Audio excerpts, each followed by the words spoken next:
Fresh out of Kirby in the Forgotten Land, it's really interesting to go back and play Kirby 64, The Crystal Shards.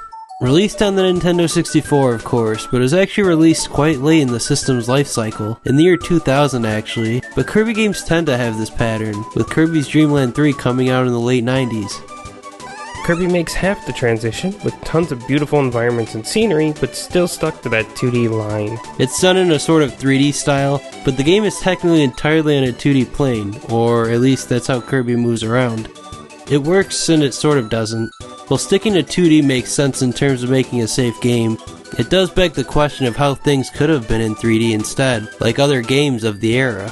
Depending on which type of gameplay you like, this will either be amazing or it'll actually put you off. Your main mission as the Pink Puffball is to help Ribbon as her homeworld was overrun by dark matter, and they're after the Crystal Shard, which became Shards after they, well, shattered. You have to track these down and defeat the dark matter enemies along the way. The copy abilities are what steals the show here, and you're able to combine them together, and this leads to quite a few combinations. Now sure, not all of them are particularly useful, but you can find some combination or combinations that you'll love and definitely stick with. Some of the great ones being the electric Darth Maul lightsaber or the firework Bonanza. You'll need these not only to take on enemies, but find hidden secrets in the game. Sure, it means you're gonna have to do a lot of backtracking, but if you have a good memory or just take a screenshot, you can enter and leave and exit as you wish. It kinda makes the process a lot more simple. Also, be careful, because if you spawn the shards in the boss room, they'll disappear if you accidentally leave and go back in. On top of that, you'll need certain combinations to find the crystal shards scattered throughout the universe. The locations you'll find yourself in are pretty varied, and they do a good job of mixing things up in the different worlds. On Shiver Star, sure you might find an ice level that you'd expect, but you'll be plundering into factories, or even riding high in the clouds.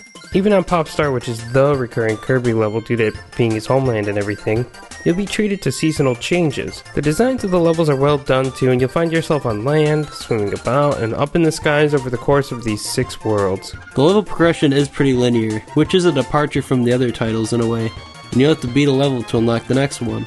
A few more worlds would have been great here, because they sort of feel a bit short, and the game as a whole feels on the quick end. Kirby has a few friends to help him out along the way, in the form of a Waddle Dee, an enemy turned friend, Adeline, a painter who came to Popstar to study art, and the big bad himself, King DDD, although he isn't really so bad, and it's adorable how he helps out a lot in this game.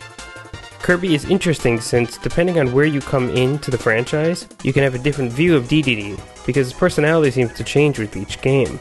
Here he occupies a bit more of a stoic and helpful role with a slight bit of goofiness that's brought out from Waddle Dee. And before these 3 become your allies, you have to fight each of them as the big bad is possessing them. Adeline even 6 Kirby 3 animated enemies at you, a neat callback with this weird censored thing. It is a bit of a shame that you can't play as these characters full time, with the exception being DDD, sort of. Apparently they were all planned to be playable too, but this was scrapped and they were just giving supporting roles instead. Along with friends, there's plenty of enemies, and the big bads of the game are just that. From Wispy Woods looking a bit thinner than usual, to D&D dice, and finally Dark Matter concentrated. Like all Kirby games, you'll be in for a ride with this one, especially at the end. Be careful too, because if you don't collect all the shards, you'll get this creepy glance from the Fairy Queen. No, it isn't indicating a sequel, it's indicating the bad ending. Ripple Star will still be covered in dark matter even after you clear the game. Get the shards, beat Miracle Matter, and then you'll square off against Zero 2 in the true final level. Not much changes though besides the cutscenes at the end, but it's nice to restore peace to the galaxy.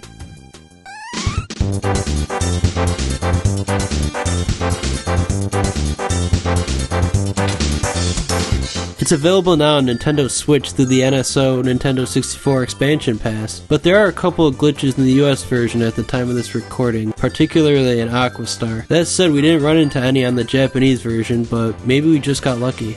It looks pretty good for an N64 game with plenty of bright colors and popping backgrounds, even if removing the anti-aliasing doesn't always work out the best.